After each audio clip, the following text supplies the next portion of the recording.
Salut tout le monde, j'espère que ça va bien. Alors la vidéo d'aujourd'hui s'adresse à ceux qui ont déjà téléchargé et installé la Bible de l'atelier, le logiciel RSD. Alors si tu sais pas de quoi je parle, je t'invite à regarder la vidéo que je mets en lien là-haut ainsi que dans la description pour regarder de quoi il s'agit.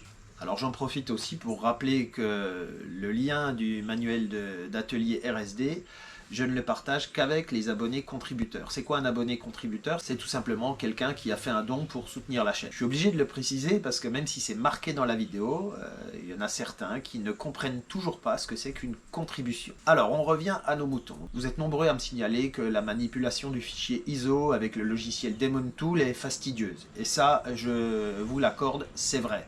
Le souci avec Daemon Tool, je le rappelle, c'est un lecteur virtuel qui donc émule un lecteur de CD-ROM.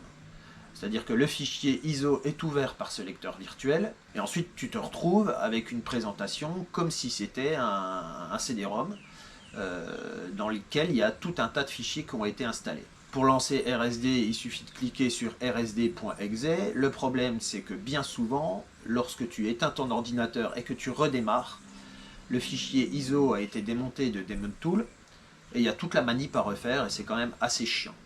Donc là, ce que je te propose aujourd'hui, c'est une solution. Alors, elle existe depuis longtemps, mais je l'ai découverte en fouillant un petit peu pour essayer de trouver une solution. Ce que je vais te montrer aujourd'hui, c'est comment installer RSD en natif sur ton ordinateur. En natif, ça veut dire quoi? Ça veut dire sans utiliser un logiciel tiers tel que Daemon Tool, pour pouvoir l'utiliser sur ton ordinateur.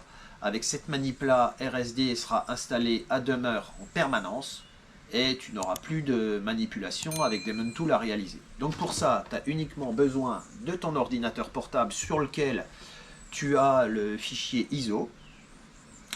Et puis donc on se retrouve tout de suite sur le PC pour te montrer comment est-ce qu'on fait cette manip.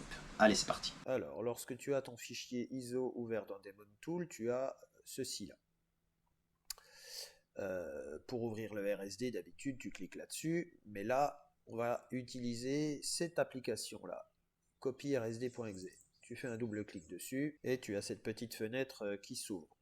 Tu décoches toutes les langues, sauf le français ou celle que tu veux. Tu verras que l'anglais est automatiquement coché par défaut.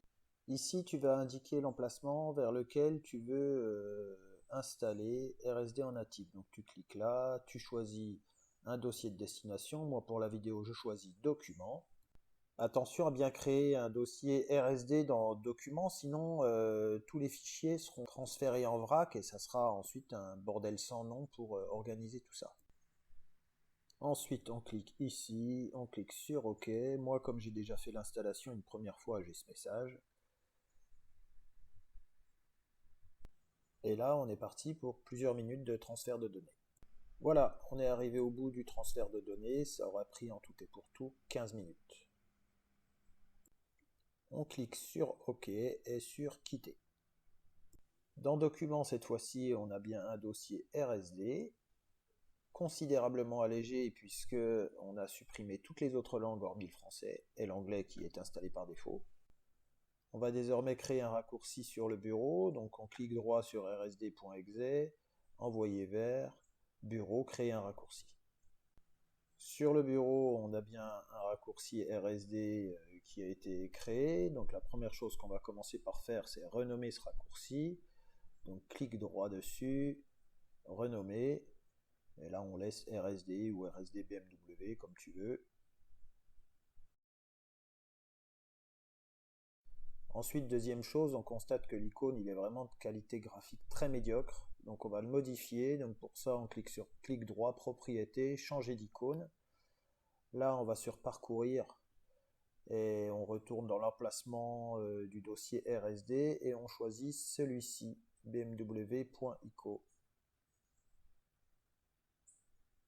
On clique sur OK, on clique sur appliquer et on clique à nouveau sur OK.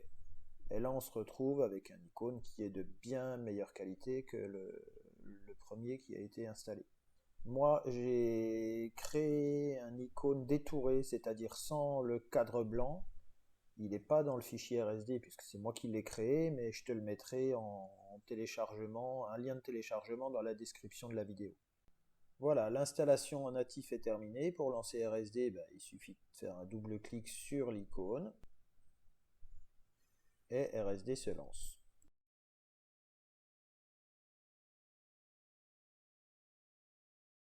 Donc voilà, tu as vu, c'est ultra simple. Maintenant, le logiciel RSD est installé à demeure en permanence sur ton PC. Il n'y a plus de manipulation avec des tools à faire. On a viré toutes les langues inutiles, donc en plus, ça prend beaucoup moins de place que l'installation initiale. Donc maintenant, ce que tu peux faire, c'est enregistrer le fichier ISO sur une clé USB ou sur un disque dur externe pour pouvoir l'avoir en sauvegarde si jamais tu dois formater, si jamais tu as un plantage de PC. Mais tu peux virer de ton ordinateur et gagner ainsi 7 Go. Tu peux virer de ton ordinateur le fichier ISO que tu as téléchargé. Voilà, j'espère que cette vidéo te sera utile. N'hésite pas à me le dire dans les commentaires, n'hésite pas à t'abonner si ça n'est pas encore fait. Et encore une fois, si tu veux installer le logiciel RSD, je te renvoie vers cette petite vidéo là. À partir du moment où tu es un abonné contributeur, tu recevras le lien du fichier sur simple demande. Voilà, je te laisse et je te dis à très bientôt dans une nouvelle vidéo. Allez, ciao!